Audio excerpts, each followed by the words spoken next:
Good morning, everyone. Today we are going to learn about a disease that has plagued humanity for centuries, that is malaria.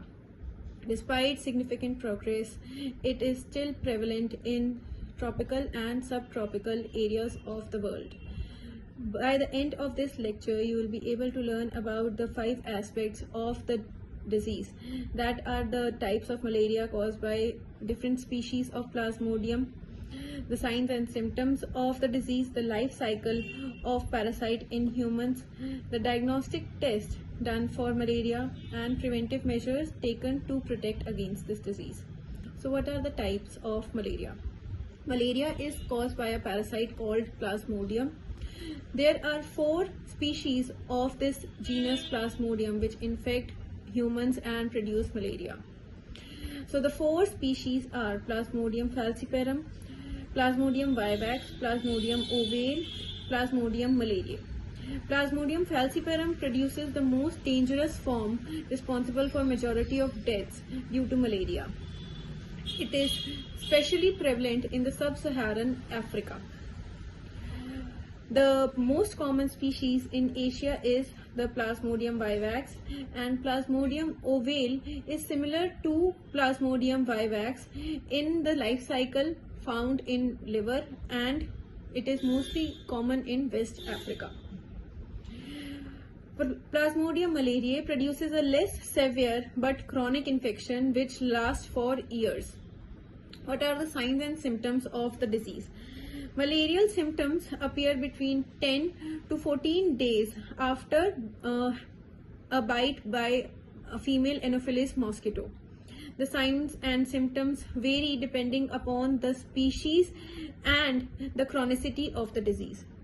The most common symptoms include fever, chills and sweating, headache, muscle and joint pain, fatigue, nausea and vomiting, abdominal pain, anemia due to destruction of RBCs, jaundice because of hepatic stage of Plasmodium in liver, and other complications include organ failure, severe anemia and cerebral anemia.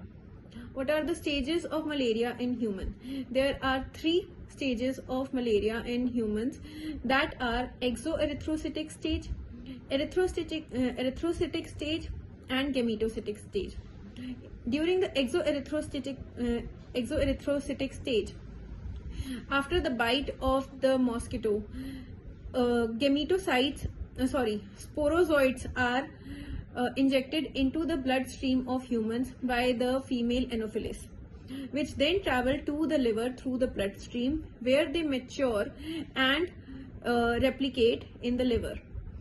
After this, they enter the bloodstream again, which is called the erythrocytic stage, and from the liver cells they travel to the bloodstream, forming merozoids.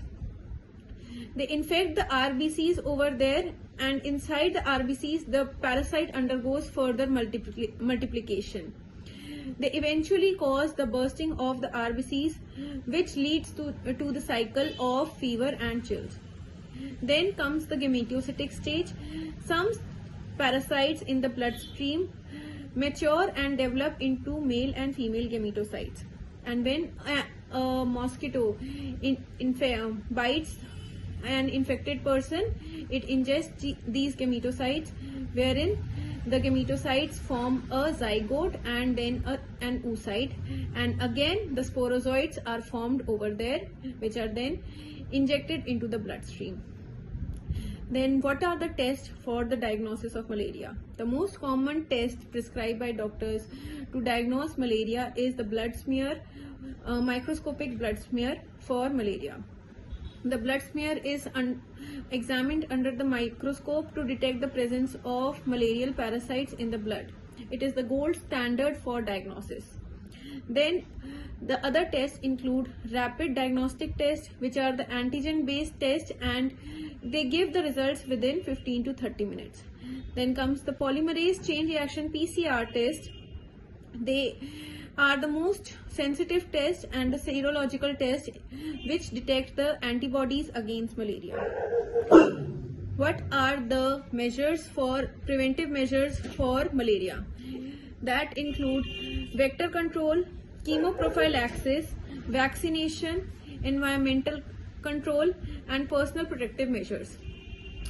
In the vector control measures, the use of insecticide treated bed nets is done, and indoor residual spraying is done. In the chemoprophylaxis measures, medicines like chloroquine and doxycycline is given whenever the travelers are going to a malarial prone country. Vaccination, Mosquirix, which was developed by GSK in 1987, is also available. Environmental control is reducing of breeding sites for mosquitoes such as stagnant water bodies. It is very crucial for reducing and lowering the mosquito population. Personal protective measures include insect repellents, wearing protective clothing, and avoiding outdoor activities include during peak mosquito biting hours, which is during rainy season. And now I'll end my video. Thank you for your attention, and I hope this session has deepened your understanding of malaria.